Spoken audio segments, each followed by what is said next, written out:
అత్తయ్య గారు, అత్తయ్య గారు, ఏమ్మా వంట అయిపోయిందండి. వంట అయిందా? భోజనం వేసి పెట్టాను, రండి తింది.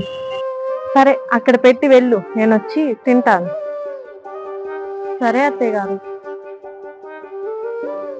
వస్తున్నాను. అక్కడ పెట్టేసి వెళ్ళు, నేను వచ్చి తింటాను. అమ్మో, దీని చేత్తో తిన్నా కూడా పాపం.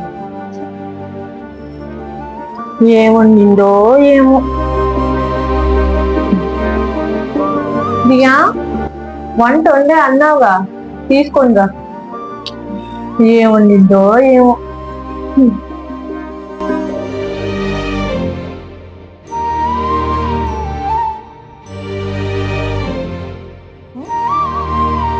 ఏముండవే, ఈ పచ్చడి కోసమా నువ్వు ఇంతసేపు వంట చేసింది?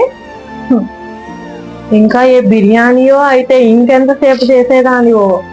ఇంతకీ దీని మొహం ఎలా ఉందో తిని చెప్తా నీ సంగతి.